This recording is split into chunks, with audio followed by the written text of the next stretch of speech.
Billionaire visits his ex-wife after years apart, and what he discovers leaves him breathless. The gravel road leading to Millbrook Hollow was not built for a car like his. Everett Langston sat behind the wheel of a rented Escalade because the Bentley was too conspicuous, he told himself, though the truth was closer to something he could not name. He watched the tires kick up clouds of pale Tennessee dust as the GPS signal flickered and died somewhere past the old mile marker.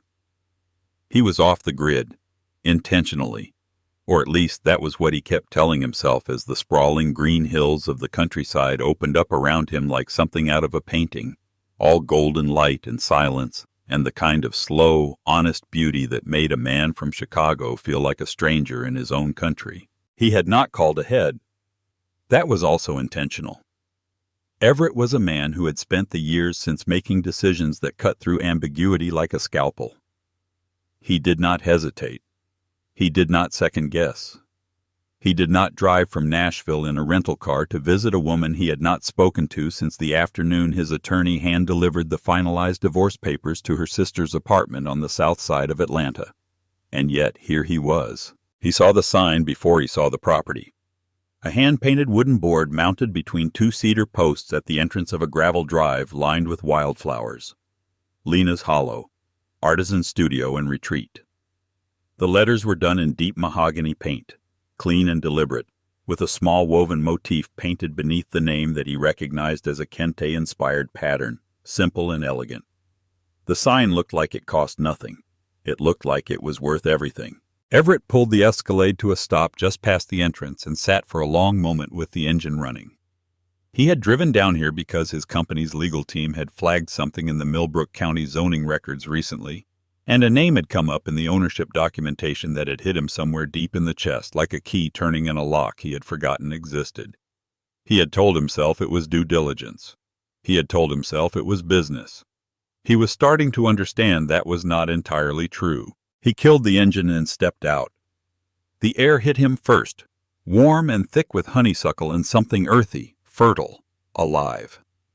A sound came next, the rhythmic scrape and tuck of something being worked by hand somewhere beyond the low wooden fence that separated the drive from the main yard. Then he rounded the fence post and he saw her.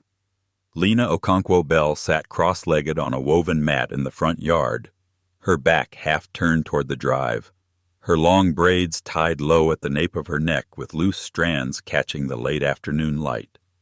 She was wearing an olive-green blouse embroidered at the collar and sleeves in red and white, something hand-stitched, something that looked like it had a story, and a green skirt that spread around her like a pool of still water.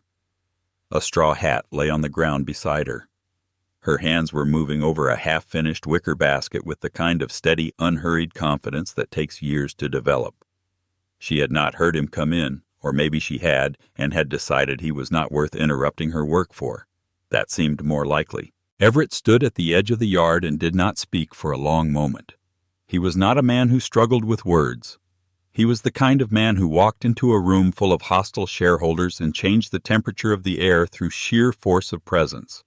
But standing in this yard, in this golden light, watching the woman he had once loved, the woman he had once broken, work with her hands like she had been doing it her whole life.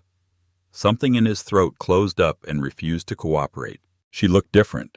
Not older exactly, fuller, settled, like she had grown into something she had been reaching toward for years, and the reaching was finally over.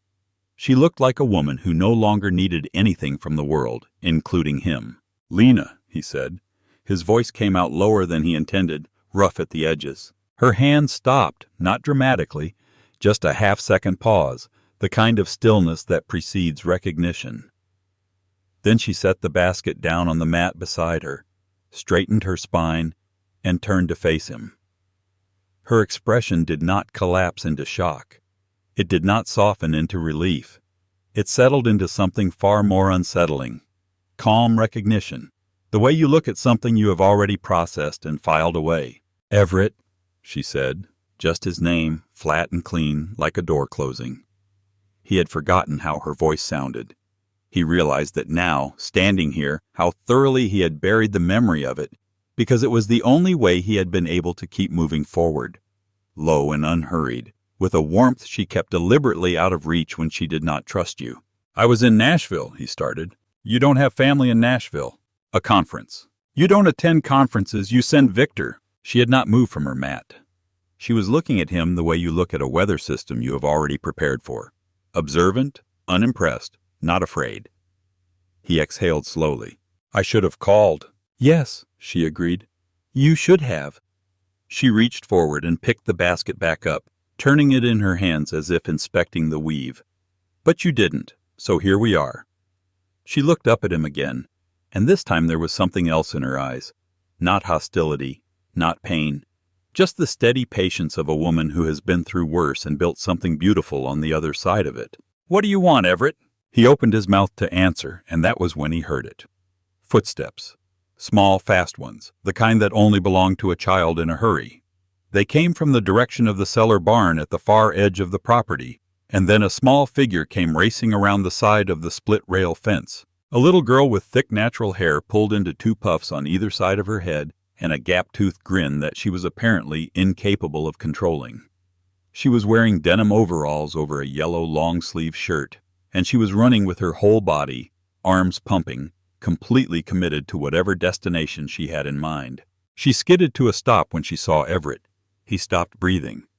The girl stared up at him with enormous dark eyes. Serious now. Curious.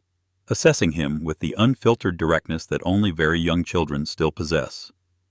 She had a small scar above her left eyebrow in the shape of a crescent. Her nose was wide and flat at the bridge. Her jaw was strong for such a young face, and her eyes were the exact same deep-set, slow-blinking, amber-flecked brown as the ones Everett saw every morning in his own bathroom mirror. The world tilted. Everett looked from the child to Lena. Lena had gone very still, her hands loose around the basket, watching him with an expression he could not read. Not fear, not guilt, not satisfaction. Something more complicated than any of those. Something that looked like it had been waiting to be witnessed. "Who is she?" he said. His voice came out barely above a whisper. Lena held his gaze for a long moment before she answered. "Her name is Maya," she said. "And that is a conversation you are not ready to have standing at the edge of my yard." She looked down at the little girl, and her whole face changed.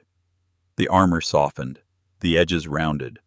Something warm and fierce and total moved through her expression like sunlight through glass. "Baby girl," she said gently, "go wash up for dinner. Ms. Etta has the table set." The child, Maya, looked up at Everett for one more long second. Then she cut her eyes to Lena, turned, and bolted back toward the farmhouse without a word, her overalls disappearing around the porch corner in a flash of yellow and denim. Everett stood in the silence that followed and tried to remember how to breathe. Lena set the basket down, stood and brushed the grass from her skirt with the same unhurried dignity she had brought to everything else. She picked up the straw hat from the ground and held it at her side. "You can come inside," she said. Not an invitation exactly, more like a verdict. "But you will sit where I put you, and you will listen before you speak. Those are my terms." He nodded. He would have agreed to anything she said right then. She walked toward the farmhouse without waiting for him.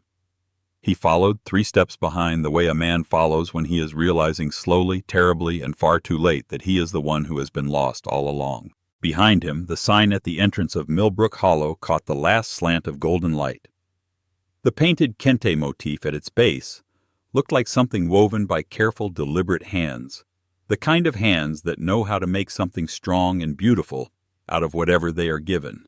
The kind of hands that do not wait to be saved. The kitchen smelled like cornbread and wood smoke and something herbaceous she was simmering on the back burner, thyme maybe, or rosemary, something that belonged to the earth. Everett sat where Lena had pointed, a straight-back chair at the far end of a long farmhouse table made of reclaimed wood. The surface was worn smooth in the center, where decades of hands had passed over it. The kitchen was large and practical and full of texture.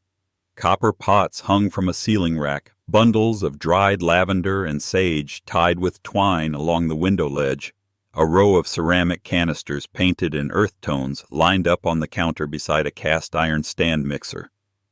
A child's drawing was pinned to the refrigerator with a magnet shaped like the state of Tennessee. It was not the kitchen of a woman who was struggling.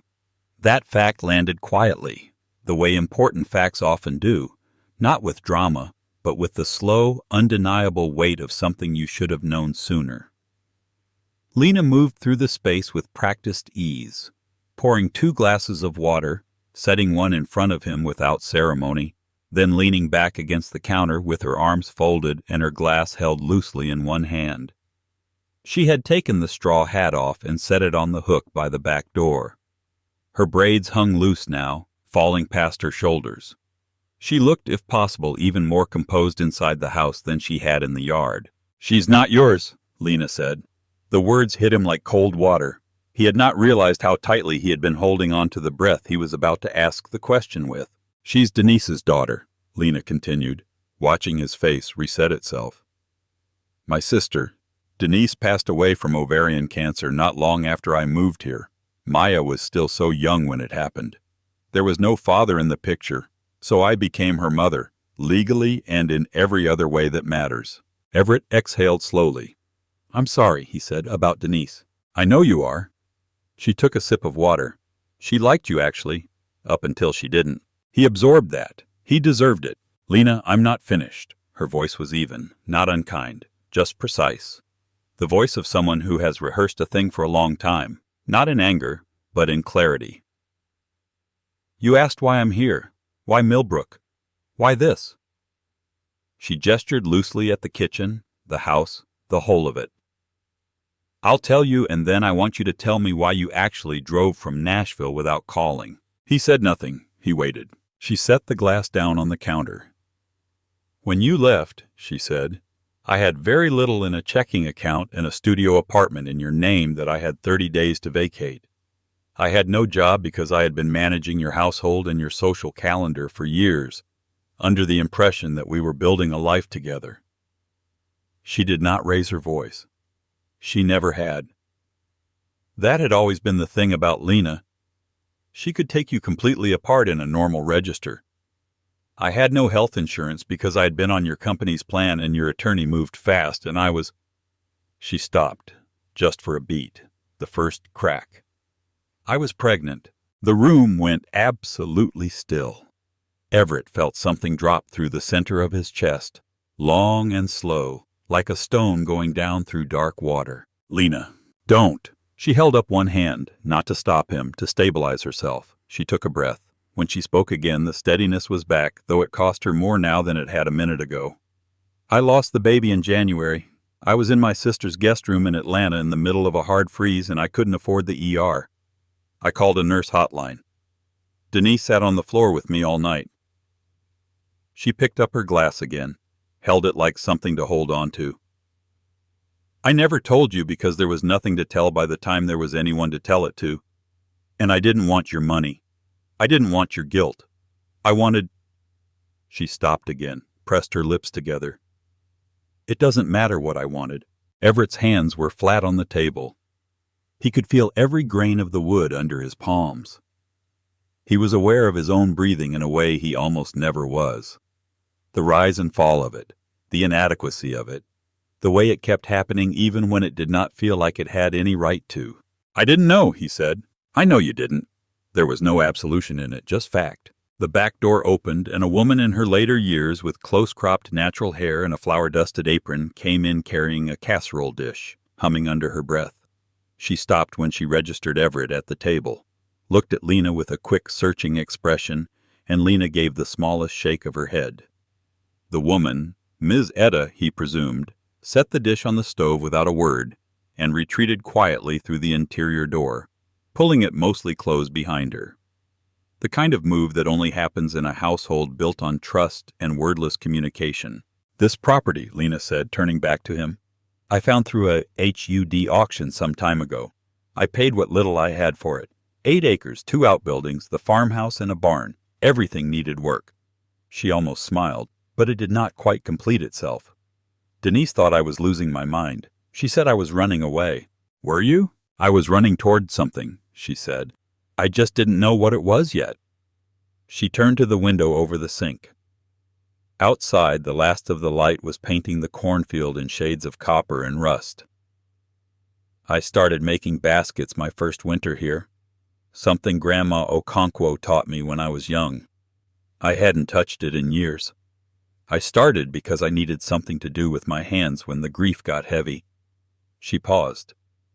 By spring, I was selling them at the local farmer's market. By summer, I had a waiting list. Everett looked at the basket she had left on the kitchen counter. He had not noticed it when he came in. The weave was complex, asymmetrical in a way that felt deliberate rather than accidental. The pattern shifting from a tight geometric braid at the base to something looser and more organic near the rim. It looked like something you would see in a gallery. It looked like something that cost real money. "Lena's hollow," he said, "studio and retreat." She turned back from the window. "I have several resident artists right now, weavers, potters, a woodworker from nearby. We run weekend workshops from spring through fall. I have a waiting list for those too. The retreat side generates steady income in bookings. The studio side runs its own books separately." She held his eyes. "The property is worth a significant amount at current appraisal. I own it free and clear. I did not borrow a single dollar from anyone who shares your last name." It was not said with pride. It was said with the quiet authority of someone stating coordinates. "This is where I am. This is the ground I stand on. Note it carefully. I didn't come here because I thought you needed help." Everett said, "Then why did you come?" He reached into the inside pocket of his jacket and pulled out a folded document, a printout from the county zoning office. Pages of dense legal language with a property parcel map clipped to the back. He set it on the table and slid it toward her without a word. She unfolded it, studied it. Her expression did not change for a long moment, and then something shifted behind her eyes, a tightening, a sharpening, the look of someone whose internal alarm system has just gone off very quietly. "This is my land," she said. "Parcel 7 of it, yes. The eastern acreage along the ridge. These are eminent domain pre-filings." She looked up at him. "Millbrook Ridge Development Corridor. The county filed them some time ago." "Who is behind the corridor project?" Everett held her gaze and said nothing for just long enough that she understood before he confirmed it. "Your company." Not a question. Her voice had dropped to something very quiet. "A subsidiary," he said, 3 layers removed. "I didn't—" His phone buzzed on the table between them. He glanced down out of reflex. It was Victor Hale, his partner, calling from Chicago. He reached for the phone to silence it. "Answer it," Lena said. "Lena, answer it, Everett." Her eyes had gone very still, the kind of still that lives right at the edge of something enormous. "I want to hear what he says when he thinks I'm not in the room." He looked at her for a moment, then he picked up. "Victor." The voice on the other end was smooth, efficient, the voice of a man who believed in momentum above all else. "Cal, good. Listen, the Millbrook acquisition is moving faster than we projected. County gave us a green light on the Ridge Corridor pre-filings. We need your signature on the Phase 2 approval soon, or we lose the construction window. The resort build starts whether we're ready or not." A brief pause. "Oh, and the primary holdout property? The Artisan Place. Owner is Lena Okonkwo Bell. Goes by Okonkwo Bell professionally, but she was—" The pause this time was different, calibrated. "She was married to you back in the day, just flagging it. Could be awkward or could be an advantage depending on how you play it." Everett's jaw tightened. Lena was watching him across the table. She had not moved. Her hands were flat on the zoning documents, and her expression had gone completely, terrifyingly composed. "I'll call you back," Everett said. He ended the call. In the silence that followed, Maya's laughter drifted in from somewhere upstairs, bright and completely unburdened. The cornbread smell drifted from the oven. Outside, a mockingbird was working through its evening repertoire in the old oak tree by the fence. Lena picked up the zoning documents, folded them, set them back in front of him. When she finally spoke, her voice was so controlled it was almost frightening. "Get out of my house, Everett." He didn't move. "Let me explain. I said get out." Still not loud. Still not breaking. Something behind the calm was enormous, and she was holding it back with both hands. "I let you into this house and sat across from you and told you things I have never said out loud to another living soul. And this whole time your company has been quietly filing to take my land." She stood. "Get out before I stop being polite about it." He rose slowly, folding his jacket over his arm. There was nothing he could say that would not make this worse. He walked to the back door, stopped with his hand on the frame. "I didn't know," he said again, quieter this time. "You never do," she said. "That's always been the problem." He walked out into the evening. Behind him, the kitchen door clicked shut. In his breast pocket, his phone buzzed again. Victor calling back. He stood in the cooling Tennessee air and stared at Victor's name on the screen until it stopped. Then he pulled up the contact for his personal attorney in Chicago, and he typed a single text message. "I need to know everything about the Millbrook Ridge Development Corridor. Tonight. All of it." He looked back at the farmhouse. In the upstairs window, a small silhouette was visible behind the curtain. Maya watching the stranger in the yard with enormous assessing eyes. He thought about Lena saying, "I was pregnant." He thought about that hard freeze. A nurse hotline. A sister sitting on the floor. He thought about the billions sitting in portfolios earning interest through the night, every night, without him having to do a single thing. And he thought about how utterly, catastrophically useless all of it had been to the person who had needed him most. His phone buzzed one more time. This time it was not Victor. It was a text from his attorney. "Cal, the Millbrook acquisition. You need to see this tonight. Victor's been running this for some time. He used your signature on a pre-authorization from earlier. You're going to want to sit down." Everett stood very still in the middle of the gravel drive. The mockingbird had stopped singing. The last of the light was gone. And somewhere inside the farmhouse, a little girl with amber-flecked eyes that looked like his was sitting down to dinner at a table her mother had built with her own 2 hands on land that someone was trying to take away. He was not going to let that happen. The Hampton Inn off the interstate was not the kind of place Everett Langston normally slept. The mattress was soft in the wrong places. The air conditioning unit rattled every so often like it was trying to tell him something. And the parking lot light outside his window threw a thin stripe across the ceiling that he stared at from deep into the night while his attorney, Corinne Vale, walked him through everything she had found. It took hours. By the end of it, Everett was sitting on the edge of the bed in his dress shirt and socks, the phone pressed hard against his ear. A yellow legal pad covered in his own handwriting on the nightstand beside him. Names, dates, holding company structures, a web of shell entities that had been constructed with the precise, patient architecture of someone who had spent a long time making sure the blame would land somewhere else. He used the pre-authorization from the earlier portfolio review, Corinne said. Her voice was clipped and careful, the way it always got when she was keeping her fury professional. "The one you signed authorizing exploratory acquisition activity in undervalued rural corridors in the southeast. It was boilerplate. You signed multiple documents in that session."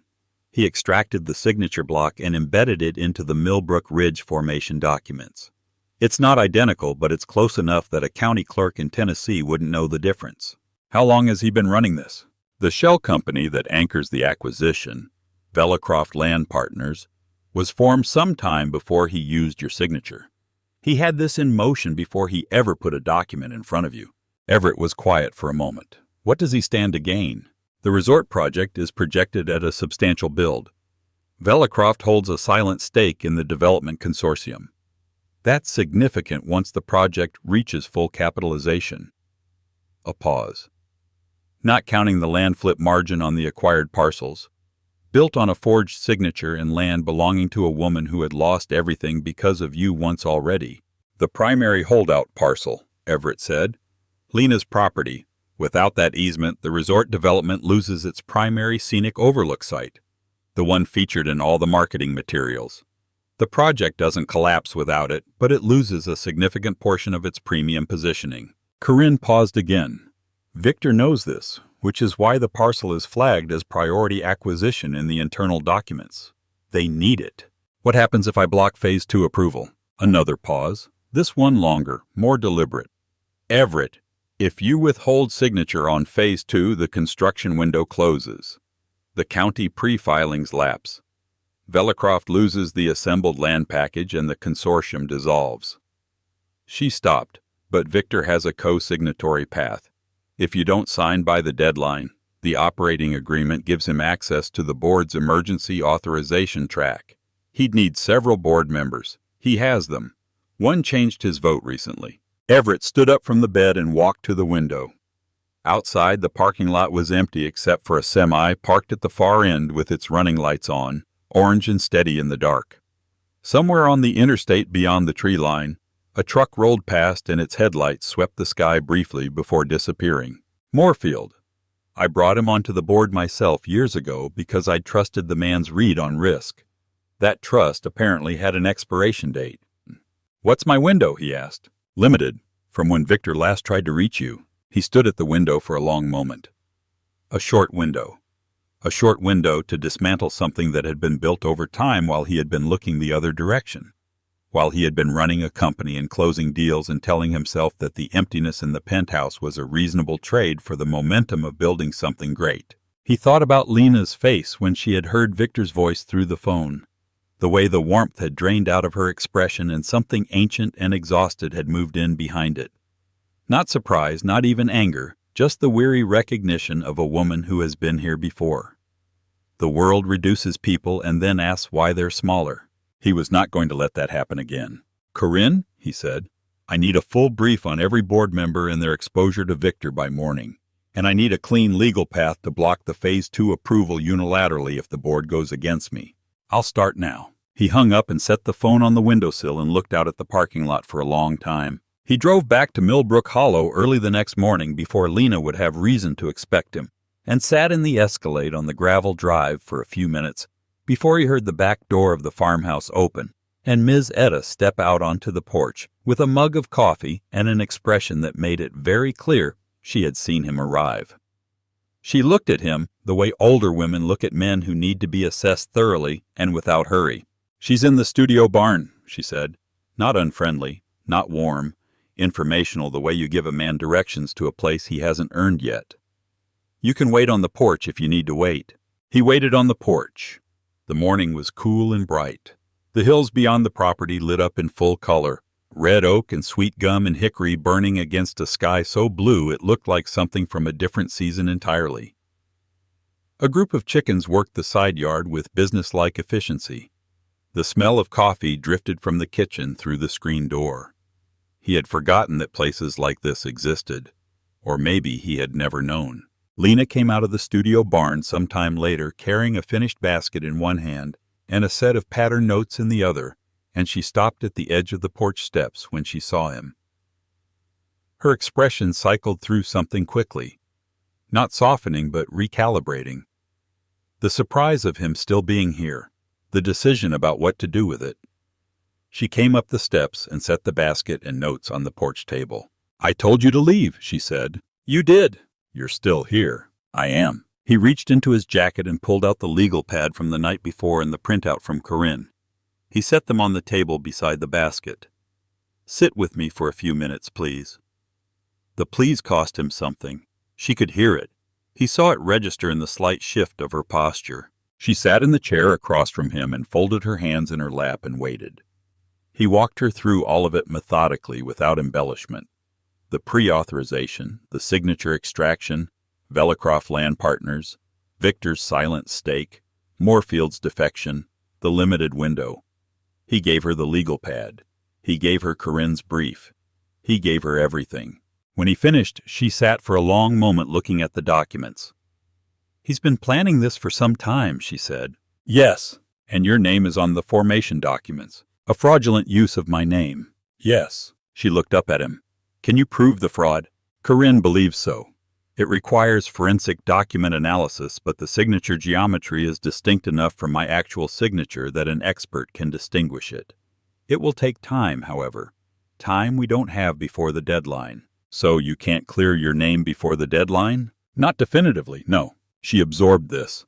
Outside, one of the resident artists, a young man in paint-spattered overalls, crossed the yard toward the ceramic studio at the far end of the property, coffee mug in hand, oblivious to the quiet catastrophe being laid out on the porch. "What can you do before the deadline?" Lena asked. Everett was quiet for a beat. Then he said, "I can withdraw from the board, voluntarily and publicly. It triggers a mandatory project review under the operating agreement and freezes all Phase 2 activity until the review is complete. The construction window closes. The county pre-filings lapse." He paused. "It costs me my position in the company, and depending on how Victor moves, it could trigger a hostile restructuring of my equity stake. I'm looking at losing a substantial portion of my holdings in Langston Capital." Lena stared at him. "That's not a small number," she said slowly. "No, I'd still be comfortable." He said the word with a flatness that had nothing to do with dismissal, more like the particular exhaustion of a man who has spent years calibrating his life around a number and is only now asking himself why.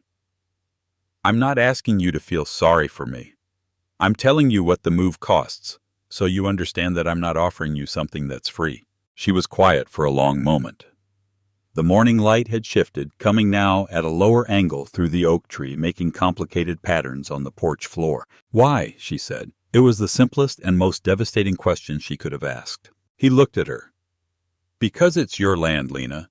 You built this. You built it out of nothing. And you built it alone, and no one, including me, especially me, has the right to take it from you." She looked away. Her jaw was working slightly, the muscle just above the hinge, the way it always did when she was processing something that she refused to let touch her face. "I don't want you to do this as payment," she said carefully, "for what happened. I'm not a debt." "I know you're not. I mean it, Everett. If this is about guilt, it's about Victor using my name to steal from you." His voice was level, but there was something underneath it, something old and heated. "The guilt is separate. The guilt is mine to carry, and it doesn't get to become your problem. This is about a fraud that I have the power to stop, and I'm going to stop it." She turned back to look at him. For the first time since he had arrived in Millbrook, she looked at him without armor. Just looked at him openly, the way she used to before everything fell apart, the way that had always made him feel more visible than he wanted to be. "Okay," she said just that. "Okay." He nodded. From inside the farmhouse, Maya's voice floated out through the screen door. "Ms. Etta, can I have the maple kind?" And then Ms. Etta's voice, patient and deep. "You can have half of the maple kind and half of the regular kind, and you can be grateful for both." Lena almost smiled. "She negotiates everything," Lena said quietly. "Every single thing." "How old is she?" "Young. She's the reason I get up early, the reason I built the studio, the reason I don't let things slide." She paused. "She's the whole reason, honestly." Everett looked at the basket on the table. The weave was extraordinary up close. A double-coiled pattern in natural ryegrass with a band of hand-dyed indigo reed running the circumference. The color deep and consistent in a way that meant the dyeing had been done right. "What does one of these go for?" he asked. "This one's commissioned, private client, a good amount." He looked at it again. "You could charge more." "I know what I charge," she said, and there was something in it that was almost, not quite, a smile. His phone buzzed. He looked down. "Victor." Again. He turned the phone face down on the table. On the porch rail, a red-tailed hawk landed without warning, scanned the yard with complete authority, and lifted off again in the same motion. "I need to make some calls," Everett said. "From here, if that's all right." Lena looked at him for a moment. Then she stood, picked up her basket and her notes, and moved toward the door. "Ms. Etta makes lunch at midday," she said, pausing with her hand on the screen door. "You can eat or you can leave before then, either way." She looked back at him just for a second. "But if you're still on that porch at midday, she's going to feed you whether you want her to or not. Fair warning." The door swung shut behind her. Everett sat on the porch of Millbrook Hollow with his phone in his hand, and the morning light coming through the oak tree and the sound of a child negotiating over maple syrup drifting from inside the house. He dialed Corinne. "Start the withdrawal filing," he said. "Today." He was still on the porch at midday. He ate 2 bowls of Ms. Etta's black-eyed pea soup and a square of cornbread without being asked twice. And Maya sat across from him at the porch table and stared at him with those amber-flecked eyes and asked him with complete seriousness whether he had ever seen a chicken lay an egg in real life. He had not. She found this information extremely satisfying. Lena watched from the kitchen doorway with an expression he could not read. And later, when he was back on the phone with Corinne, he heard her in the studio barn, the soft rhythm of her hands on the basket frames, steady and unhurried, the sound of someone who has learned to build in whatever time they have. He worked the phones until late afternoon.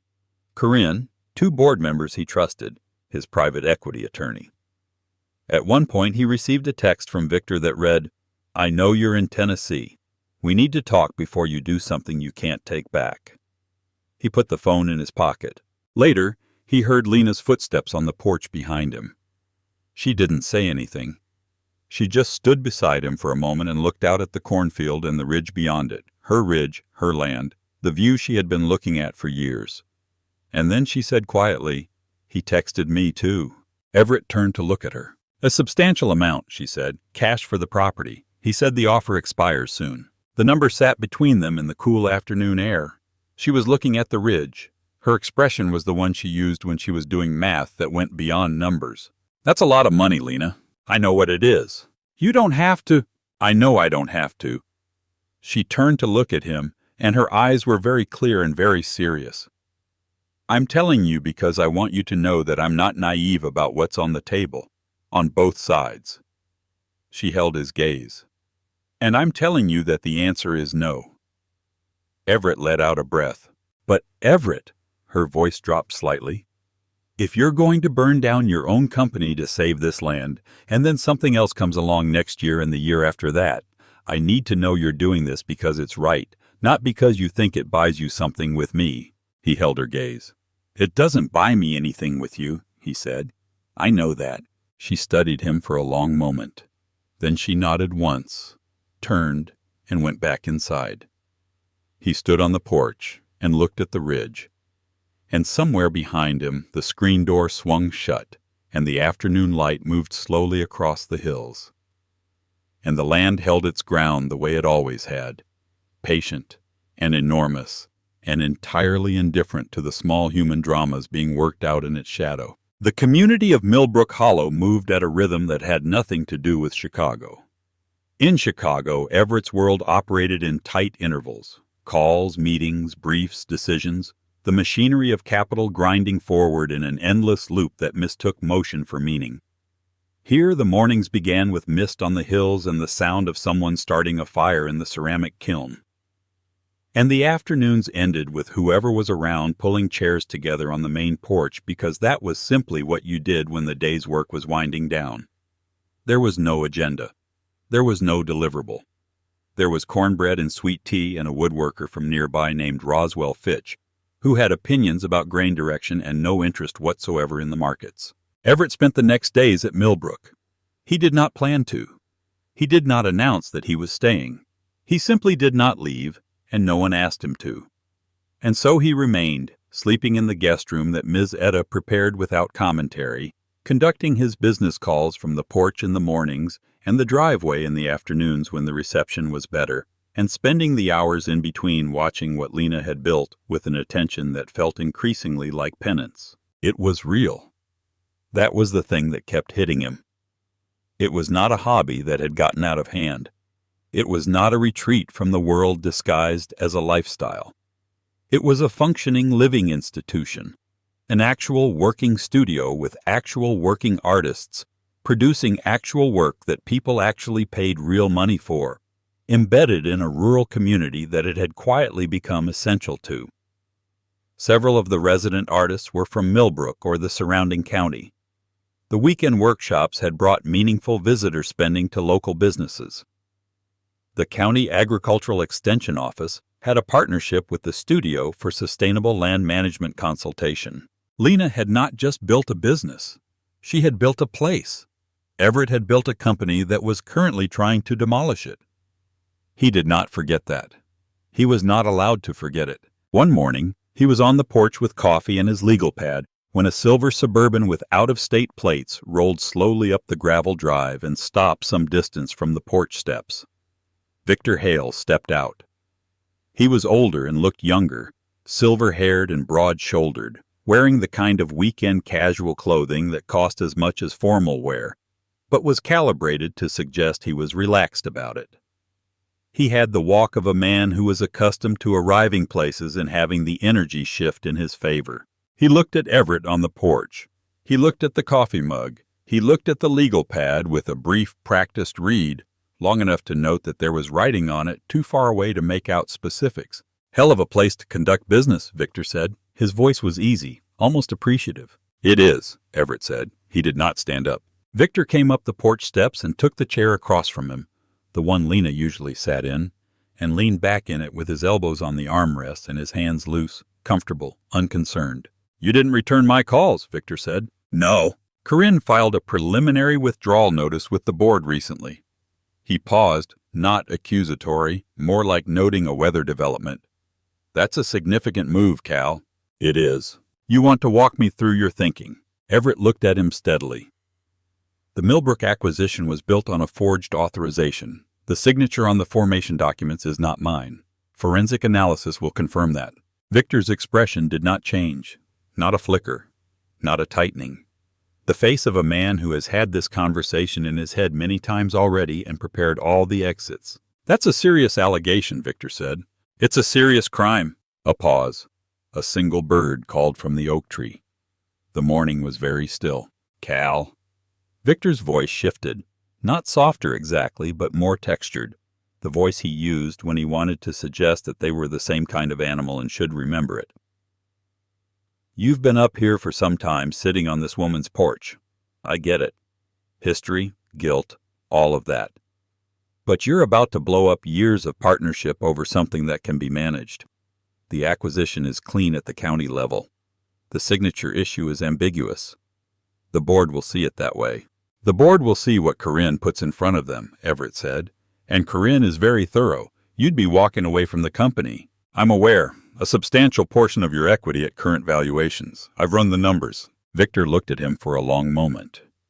Something shifted in his eyes. Not the calculation leaving, but a different calculation arriving, slower and more careful. "She really got to you," he said quietly, almost to himself. "This isn't about Lena, isn't it? This is about you putting my name on a fraudulent document to fund a project that would demolish a woman's livelihood." Everett set his coffee mug down. "I'd be doing this if it were a stranger's property." Victor looked at him. "Would you?" A long silence. "Yes," Everett said, and he meant it. Victor sat for another moment. Then he stood, buttoned his jacket with the habitual precision of a man who does everything precisely, and looked out at the property. The studio barn, the ceramic studio, the cornfield, the ridge beyond. "It's a pretty piece of land," he said. "It is. A substantial offer is a fair offer. You should know she's already turned it down." Something moved across Victor's face. Something that might have been respect briefly before it was buried again. "I'll be in contact with the board directly," he said. "I'd expect nothing less." Victor went down the porch steps and back to the Suburban. At the driver's door, he paused, looked back at Everett one more time. "For what it's worth," he said, "I didn't know she was your ex-wife when this started. I found out well into the planning. And you kept going. It was already in motion." "That's not an answer, Victor." The Suburban door closed. The engine turned over. The vehicle rolled back down the gravel drive, turned onto the county road, and disappeared. Everett sat alone on the porch for a long moment. Then he heard the screen door, and Lena was standing in the frame, coffee mug in hand, looking at the empty drive. "Was that him?" she said. "Yes." She came out and sat in her chair and looked at the property the same way she always did, taking inventory, checking in on something she was responsible for. "What did he say?" "He confirmed that he knows the signature is fraudulent. He didn't say so directly, but he didn't argue it either." Everett paused. "He's going to go to the board." She nodded slowly. "And the withdrawal filing?" "Corinne is moving forward. It triggers the freeze." He looked at her. "But Lena, I need you to hear something. Even with the freeze, even if the construction window closes, this doesn't end cleanly. Victor has resources and he has patience. He could restructure and come back later with a different approach. You need independent legal counsel on the property title. Good counsel, not a generalist. I have a lawyer. Get a second one." He said it without condescension. "One who specializes in eminent domain defense and rural property rights. I can give you names." She looked at him. "I don't want your names. They're Corinne's names. She pulled them this morning. A beat. I'll look at them," she said. "Good. Maya came out the back door in her pajamas and straw hat. The hat apparently went on regardless of the rest of the outfit, and climbed directly into Lena's lap with the total physical confidence of a child who has never once worried about whether a lap would be available. "Is that man gone?" she asked, looking at the drive. Lena wrapped an arm around her. "Yes, baby, he's gone." "He looked at our chickens funny." "He did, like he was deciding something about them." Lena looked at Everett. He looked back. Something almost broke between them. Not sadness exactly, more like recognition. A community gathering came together in Millbrook Hollow not long after the story broke in the local paper. A piece by an investigative reporter who had gotten hold of Vellicroft's formation documents and the county zoning pre-filings, and had put together a clean, clear, damning story about a Chicago-based development consortium quietly assembling rural land for a commercial resort project. Lena's Hollow was named. Photographs of the studio, the barn, the ridge, the community workshops, interviews with several of the resident artists in Roswell Fitch and 2 neighboring farmers whose parcels were also in the acquisition footprint. The story spread. Local news picked it up. By the next morning it was circulating in the Tennessee arts community, the heritage craft community, the rural land rights community, and several corners of the internet that cared deeply about exactly this kind of thing. The gathering was not a protest, it was a potluck. Dozens of people came to Millbrook Hollow that day and filled the main yard and the porch and spilled out into the drive. Artists from the studio community, farmers from the surrounding parcels, people from Millbrook proper, and from the next county over who had heard about the workshops and the retreat and felt that this place was worth defending. They brought food. Sweet potato pies and ham and green bean casserole and several kinds of cornbread, including one from a woman named Florentine Bray, who drove from some distance because she had taken a weaving workshop recently and said it had changed her life, and she was not going to let anyone demolish that. Everett stood at the edge of the yard and watched it happen. He felt, for possibly the first time in his adult life, like the least important person at a gathering. It was not an unpleasant feeling. Lena moved through the crowd the way she moved through everything, with purpose and warmth and the quiet authority of someone who has built a thing and knows its worth. She laughed at something Roswell said. She knelt down to talk to 2 children who were examining the chickens with grave scientific interest. She accepted a hug from Florentine Bray and held it longer than Everett expected.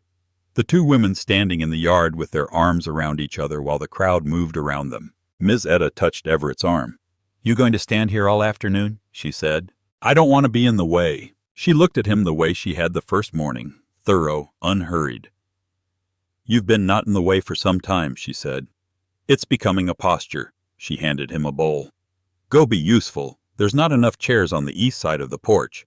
He went and moved chairs. In the late afternoon, when the food was going and the light was going golden across the hills, Everett found himself standing with Roswell Fitch at the edge of the property looking at the ridge. "You the one filing against the acquisition?" Roswell asked. He was a big man, older, with sawdust in the creases of his shirt. "Yes? Going to stick?" "I believe so." Roswell considered this. "She built that ridge path herself," he said, nodding toward the cleared trail that ran up the eastern slope. "First spring she was here. Just her and a mattock and some weeks of mornings." He shook his head slowly. "Stubborn doesn't even begin to cover it." "No," Everett said, "it doesn't." Roswell looked at him sideways. "You the ex-husband?" "Yes." "Mm-hmm." Long pause. "She doesn't talk about it." "Whatever it was." "That's fair. You here to fix it?" Everett looked at the ridge.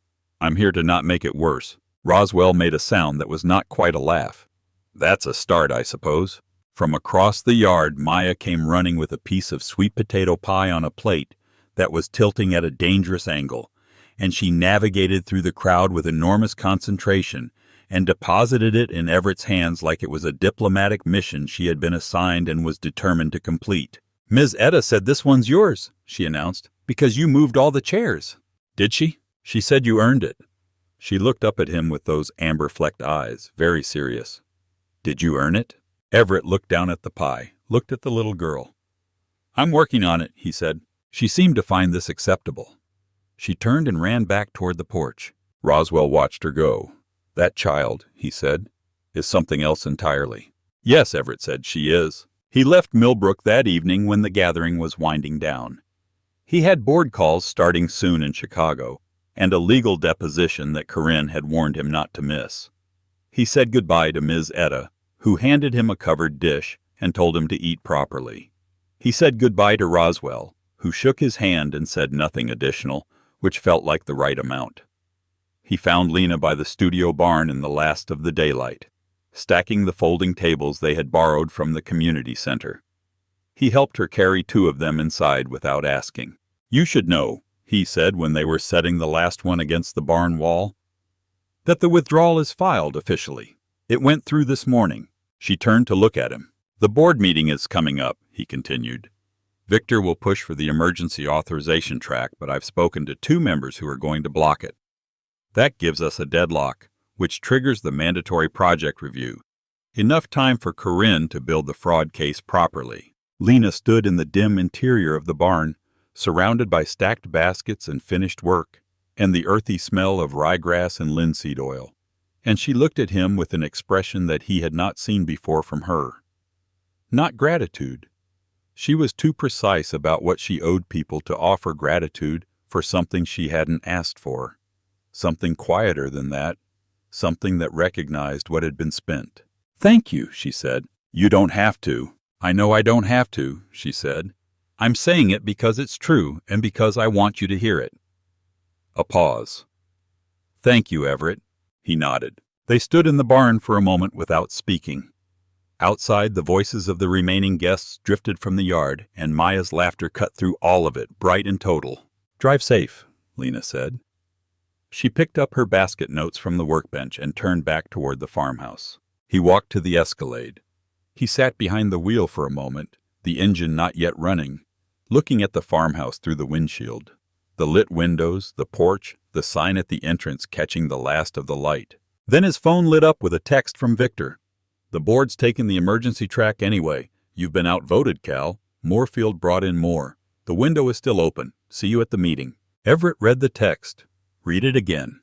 He put the phone face down on the passenger seat and looked at the farmhouse one more time. Then he picked the phone back up and dialed Corinne. "They're going to take the emergency track," he said. "I know," she said. "I've been monitoring the board communications." Victor moved fast. "What do we do?" A pause, then steady and precise. "We file for a temporary restraining order in federal court on the grounds of fraudulent authorization." "Tonight?" "It's a Hail Mary, but the judge in the district has a history of granting emergency TROs in land fraud cases." Another pause. "And Everett, if we do this, it becomes public. Everything. The fraud, your withdrawal, all of it." He looked at the farmhouse. "File it," he said. The federal courthouse in Nashville opened its emergency docket early that morning, and by mid-morning a temporary restraining order had been granted against all Phase 2 activity in the Millbrook Ridge Development Corridor, pending a full evidentiary hearing on the grounds of fraudulent authorization. Corinne called Everett with the news while he was sitting in a rental car in the courthouse parking garage, and he sat very still for a moment after she said it. Not the stillness of relief exactly, but the particular stillness of a man who has been holding something at arm's length for a long time and has finally been allowed to set it down.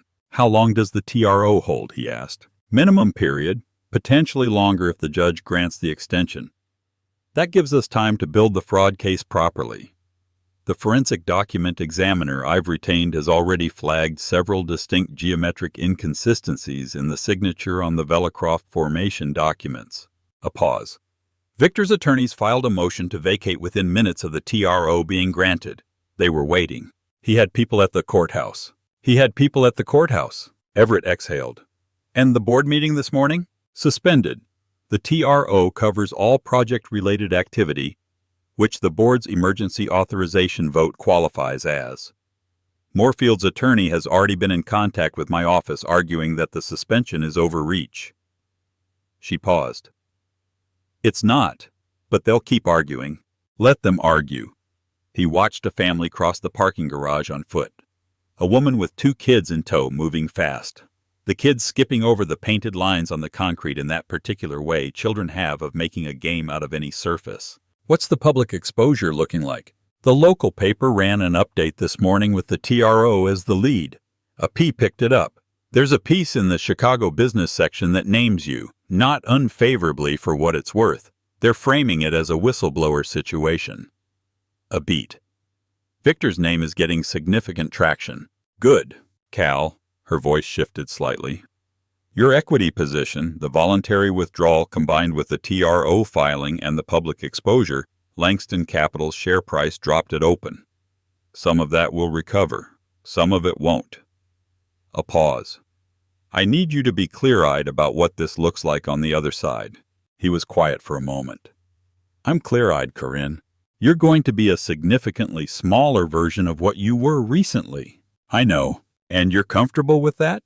He thought about Lena on the porch, her hands wrapped around a coffee mug, looking at the ridge with the particular ownership of someone who has earned the view. He thought about Maya skipping through the yard in her straw hat. He thought about dozens of people bringing sweet potato pie to defend something worth defending. I'm more comfortable with it than I've been with anything in a long time, he said. Corinne was quiet for a beat. Not her legal strategy quiet, but a different kind. The kind that meant she had something to say that wasn't in her professional vocabulary. Good, she said finally. I'll call you when Victor's team makes their next move. He sat in the parking garage for another few minutes after she hung up, and then he drove back toward Millbrook.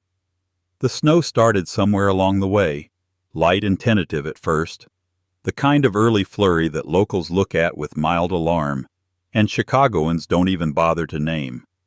By the time he turned onto the county road toward Millbrook, it had picked up considerably. Thick, fast flakes driving sideways across the headlights. The fields on either side of the road going white in real time. He was not supposed to be at Millbrook that night. He had a room at the Hampton Inn. He had calls in the morning. He had told himself, somewhere on the drive south from Nashville, that he was only going to deliver the news about the TRO in person, because Lena deserved to hear it directly, not through a text or a news alert. And then he was going to drive back to the hotel and spend the evening working through the equity restructuring documents Corinne had sent. That was the plan. The plan lasted until the snow intensified past the point where the GPS was routing him back through an unsalted secondary road, and the Escalade's traction control started making its opinion known, and he pulled into Millbrook Hollow in the evening less because he had decided to, and more because the night had made the decision for him. Lena was in the studio barn when he arrived. The farmhouse was lit but quiet. Ms. Etta's car was gone, which meant Maya was likely at the neighbors for the evening, a standing arrangement on certain nights. He knocked on the barn door and heard her say, "Come in," without looking up from the frame she was working on. He came in. She looked up, processed him standing in her doorway with snow on his shoulders. Her expression cycled through something quickly and settled. "TRO was granted," he said. Something released in her face, controlled, small, but real. She set the frame down. "Minimum period?"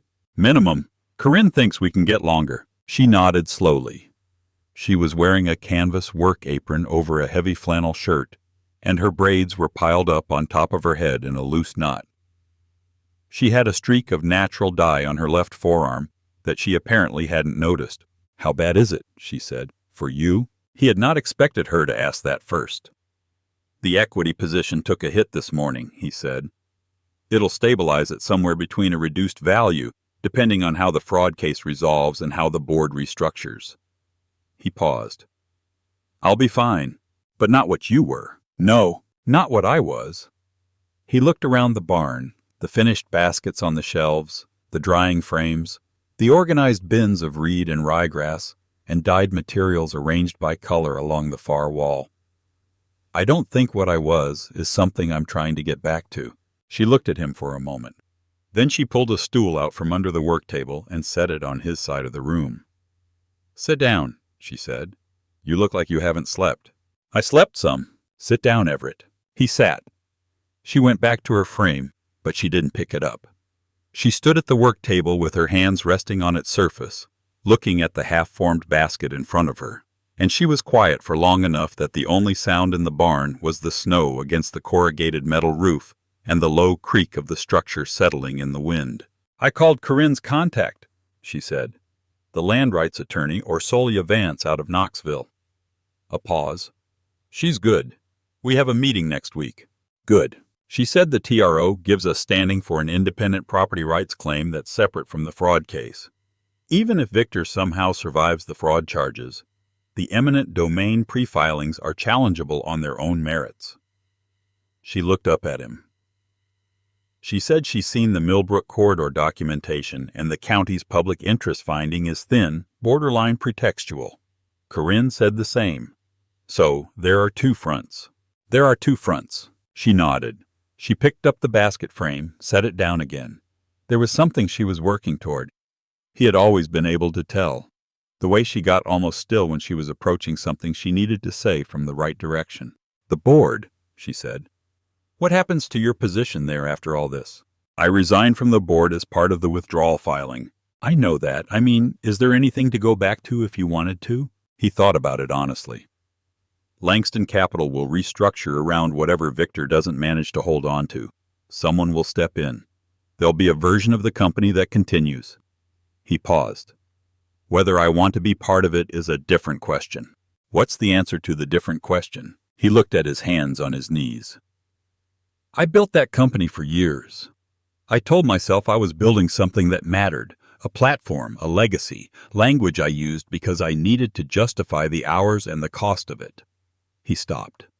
Victor was my partner for most of that time and for at least some of it.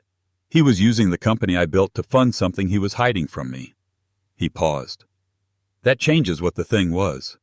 You can't unknow that. Lena was quiet. I'm sorry, she said simply. He looked up. She was watching him with an expression he recognized from a long time ago. The one she used when she meant something completely, when she wasn't performing the emotion but inhabited it. You lost something too, she said. It's not the same as what you... I didn't say it was the same. I said you lost something. She held his gaze. It's allowed to cost you something, Everett. You're allowed to grieve a thing, even if you should have protected it better. He didn't answer. He wasn't sure he could. The snow was coming harder now. The barn roof was taking it in long, low rushes, and somewhere outside a branch came down under the weight of it. He heard the crack and the soft collapse. You should stay, she said. The road back to the interstate is going to be bad. I don't want to impose. You've been imposing for some time, she said, not unkindly. One more night isn't going to change the accounting. He almost smiled. Is that your version of an invitation? It's my version of a practical assessment. She picked up the basket frame. Ms. Etta left soup on the stove. Guest room is made up. There's wood by the back door if the fire needs feeding. She glanced at him sideways. And if you touch the thermostat past a reasonable temperature, I will know. He fed the fire. He ate the soup, a thick lentil and smoked sausage, heavy with winter herbs, the kind of soup that means it. He sat at the long farmhouse table after dinner with a cup of tea and the equity restructuring documents on his laptop, working through numbers that had once felt enormous and now felt, if not small exactly, then less sovereign than they used to. Money had always been the thing he understood best. Its language, its logic, the particular grammar of risk and return. But sitting in this kitchen, in this house, in this community that Lena had built on very little and years of early mornings, he was aware that he had spent a long time mistaking fluency for wisdom. He knew the language. He had never quite learned what it was supposed to be for. Lena came in from the barn in the evening, shaking snow from her shoulders, and she set her basket notes on the counter and washed her hands at the sink without speaking. He watched her move through the kitchen, the way he'd been watching her move through spaces for some time now. The efficiency of it, the lack of wasted motion, the way she inhabited a room without needing to announce herself. Can I ask you something? He said. She dried her hands, turned. The retreat, he said. The expansion you mentioned. What's the plan? The real one, not the version you tell people when they ask. She looked at him for a moment. Then she poured herself a glass of water and sat at the table across from him. And she told him. It was detailed and specific and clearly something she had been building in her head for a long time. A second studio building on the eastern portion of the property with dedicated climate-controlled space for archival quality fiber work, a residency program expansion, A partnership with a university in Nashville for an apprenticeship track, a small retail and gallery space that could serve the tourist traffic from the nearby state park. She had site plans sketched. She had preliminary cost estimates. She had a list of grant sources she'd already applied to, and others she was preparing applications for. She had been doing this, he realized, all of it, while the TRO was being filed and the board was maneuvering and Victor was threatening.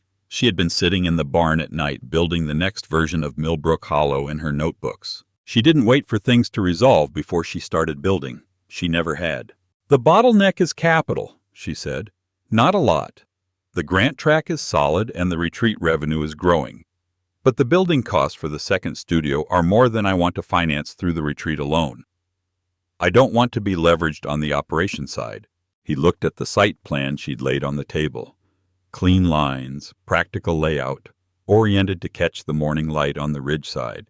"How much?" he said. She looked at him. "I'm not offering," he said carefully. "I'm asking differently than you think." She held his gaze for a moment, then, "A few $100,000, maybe more depending on materials." He nodded slowly. "There are impact investment funds I know of that specialize in rural arts infrastructure. One of them is out of Nashville. They've done smaller projects in this county before." He paused. "I can make introductions. Not funding, introductions. You'd go in with your own numbers and your own proposal, and they'd evaluate you on the merits, which means they'd fund you." He looked at the site plans again. "This is fundable, Lena, on its own terms." She looked at the plans, at him, at the plans again. "Introductions," she said. "That's all." A long quiet. The fire in the sitting room popped. The snow continued its work on the roof. "Okay," she said. She started gathering the papers into a neat stack, the way she always did at the end of a work session.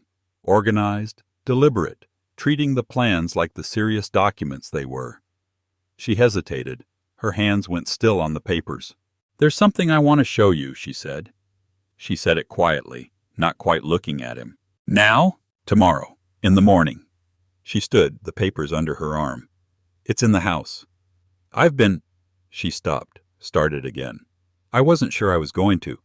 But you've been honest with me about things that cost you something to be honest about, and I think—" She stopped again.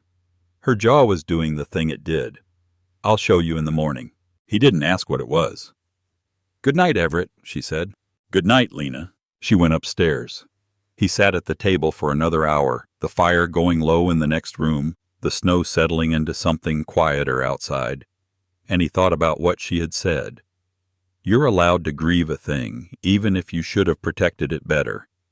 And he thought about how long it had been since anyone had said something to him that was simultaneously true and kind. He had been alone for years. He had told himself it was a choice. In the early hours, in the guest room, with the snow still coming down outside the window and the house entirely quiet around him, Everett Langston did something he had not done in longer than he could reliably account for. He wept.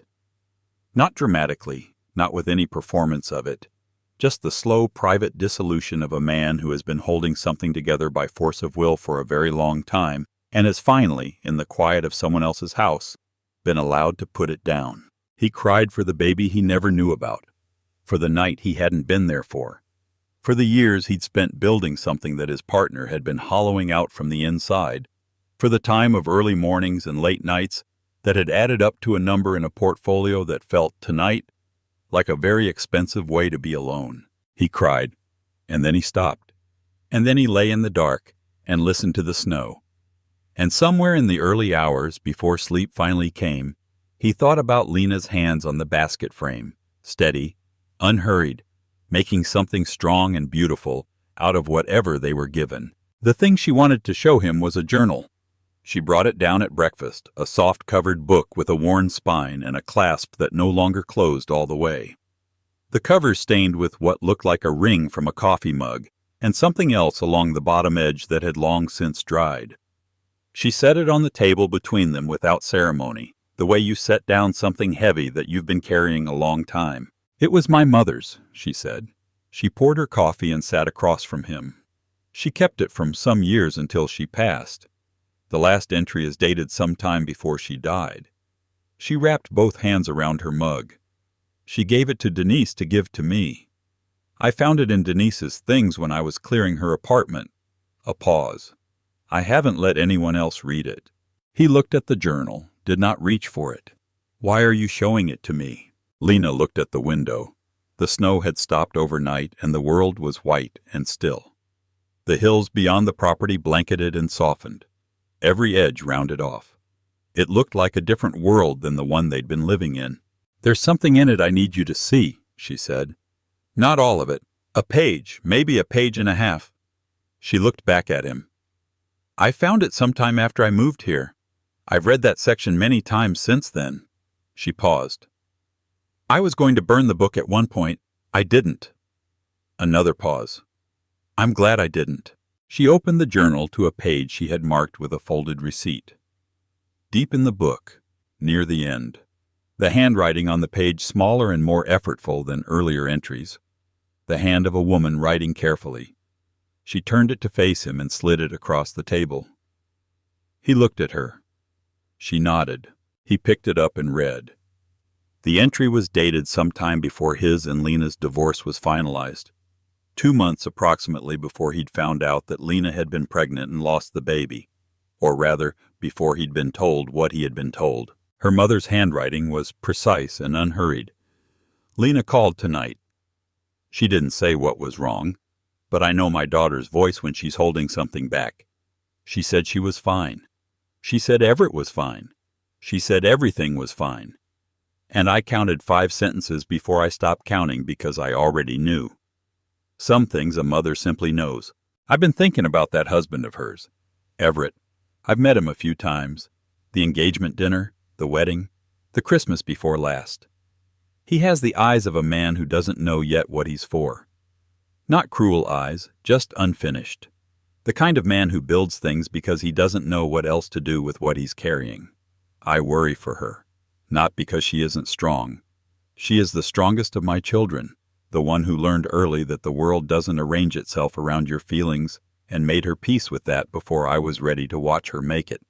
I worry because strength doesn't protect you from the particular grief of loving someone who isn't ready to be loved that way yet. But I'll tell you what I know, and I know it the way I know the weather and my own name. The right man always finds his way back to the right woman. Not the easy way, not without cost. The way water finds the river, slowly around obstacles, losing some of itself to the ground along the way, but getting there. Always getting there. I hope he finds his way before she stops waiting. I hope she gives him the room to. Everett set the journal down. He did not speak for a long moment. He was aware of Lena across the table, her hands still around her mug, watching him with the particular attention of someone who is trying to read a thing they have memorized and understand it from a new angle. She wrote this before, he said finally, before we divorced. She knew. She knew something. Lena's voice was careful and quiet. She didn't know the specifics. She didn't know about... She stopped, recalibrated. About the pregnancy. I hadn't told her yet. I was going to, and then things moved fast and I never did. She looked at the journal. But she knew something was wrong. She always did. He looked at the page again. The kind of man who builds things because he doesn't know what else to do with what he's carrying. The precision of it. A woman he'd met a few times had gotten closer to him in a journal entry than anyone who'd spent years across a boardroom table. Lena, he said. He stopped. The thing he needed to say was large, and he needed to find the right door into it. I need to tell you something, and I need you to hear it without making it smaller than it is, because I've spent years making it smaller, and I'm not going to do that anymore. She set her mug down, gave him her full attention. When I left, he said, Victor told me something days later. He said you had called him, that you'd asked him to relay a message because you didn't want to speak to me directly. He paused. The words were careful and cost him something. He said you'd terminated the pregnancy, that you'd said you were relieved, that you'd said you were ready to move forward, and that you didn't want any contact. He held her gaze. I believed him. I don't know why I believed him. I should have called you. I should have picked up the phone and called you and confirmed what you actually said, and I didn't because I was... He stopped. I was a coward. And I told myself it was respect for your wishes, but it was cowardice. And I told myself it was respect for your wishes, but it was cowardice. The kitchen was very quiet. Lena had gone still in the particular way she went still when something was happening inside her that she wasn't going to let reach her face until she understood it fully. He did not move. He did not speak.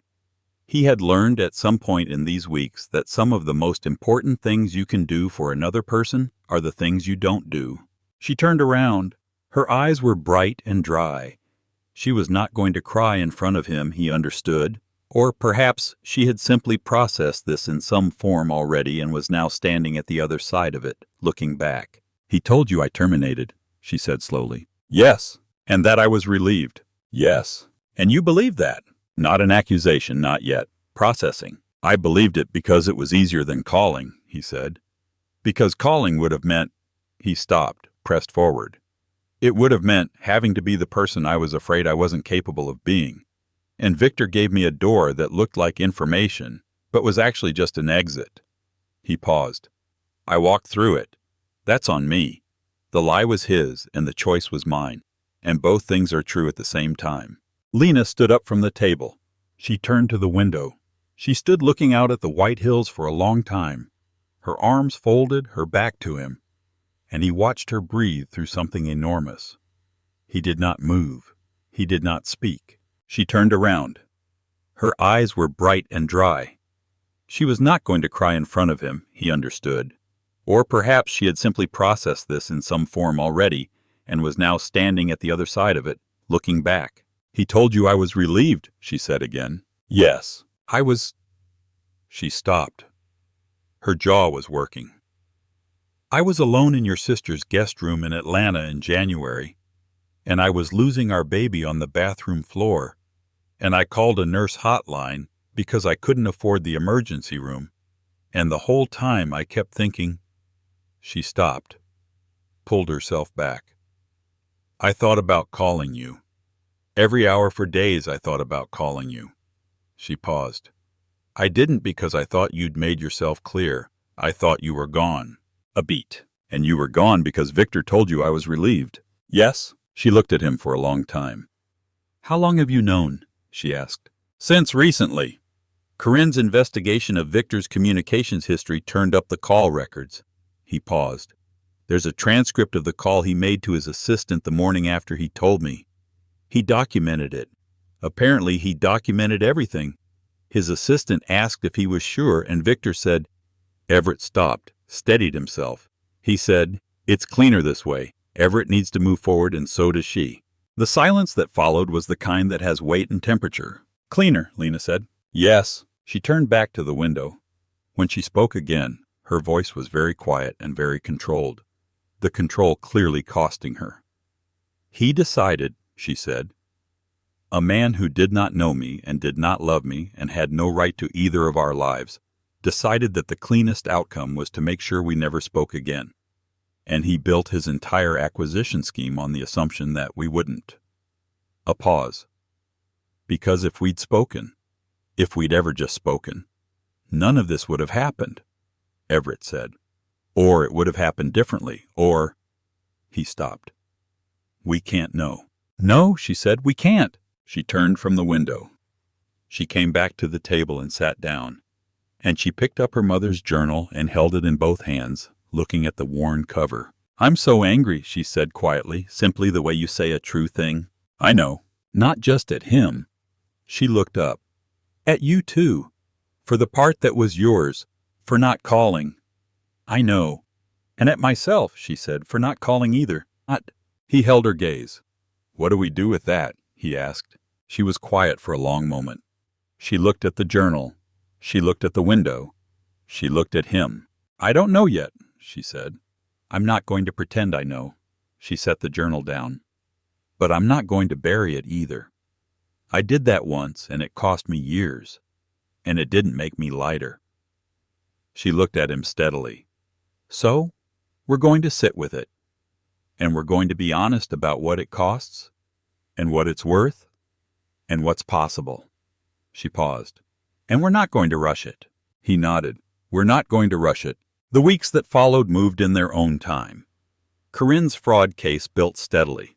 The forensic document analysis came back definitive, and Victor Weiss resigned from Langston Capital's board on a weekday afternoon before the filing reached the federal prosecutor's office in what everyone understood was a last-ditch attempt to manage his exposure. It didn't work particularly well. The investigation continued regardless, and the Millbrook Ridge Development Corridor quietly collapsed as the consortium partners began distancing themselves from Vellicroft Land Partners with the speed of people leaving a building that has started to smell like smoke. Orsolia Vance filed the independent property rights challenge in circuit court and won on summary judgment in the following period, which was faster than anyone had predicted, and which Ms. Etta celebrated by making a cake that was by any objective measure excessive. The Nashville Impact Investment Fund that Everett had introduced Lena to made a site visit and returned with a term sheet. Lena negotiated them on her own without Everett in the room. He found this out afterward and said nothing because there was nothing to say that wasn't already obvious. The second studio broke ground in the following season. Everett did not move to Millbrook. He was clear about that with himself and clear about it with Lena. He had an apartment in Nashville now, a 2-bedroom on the east side that he was renting month to month while he figured out what the next thing looked like. And he had a new consulting practice that was smaller and slower and more deliberate than anything he'd run before. And he was discovering that smaller and slower suited him in ways that larger and faster never quite had. He drove out to Millbrook on weekends when Lena said he could. Not every weekend. Some weekends she needed space, and he was learning to hear the difference between the version of "I'll see you next week" that meant she was glad he was coming and the version that meant she needed the week to herself. He was getting better at it. He was not yet good at it. But he was getting better, and she was patient with the process in a way that felt like the most generous thing anyone had ever offered him. He learned to weave on a Saturday morning in the following season. He did not ask to. Maya had been watching him watch Lena work for some time with the focused patience of a child who has identified an adult who needs instruction. And she had gotten up from where she was sitting and dragged over a child's practice frame and a handful of flat reed and set it in front of him with the authority of someone who has made a decision. "You hold it like this," she said, "not tight, you just hold it." He held it. It was harder than it looked. The reed didn't behave. The tension was wrong and then too right and then wrong again. And the early attempts were uneven in ways that were technically functional, but aesthetically catastrophic. Lena watched from across the studio and said nothing for a while. Then she got up and came over and crouched beside him and put her hands over his, not taking over, just adjusting, and said, "Here, feel where the resistance is. You're fighting it. Stop fighting it and it goes where you want it to." He stopped fighting it. It was still bad, but it was better. Maya watched them both with the expression of someone supervising a rehabilitation project who is cautiously optimistic about the patient's prognosis. On a Sunday afternoon, sometime later, 3 weeks before the second studio was due to open, Everett sat in the front yard of Millbrook Hollow with a practice frame in his lap and a length of natural ryegrass that he was making a genuine, if imperfect, effort to weave into something that resembled a base. He had been at it for an hour. The chickens were conducting their investigations of the yard around him with the business-like efficiency he'd come to find oddly comforting. Roswell Fitch was in the main barn running a handplane over a new workbench for the studio, the sound of it traveling across the yard in long, rhythmic strokes. Somewhere inside the farmhouse, Ms. Etta was having a principal disagreement with Maya about whether a straw hat was appropriate headwear for a child who was supposed to be taking a nap.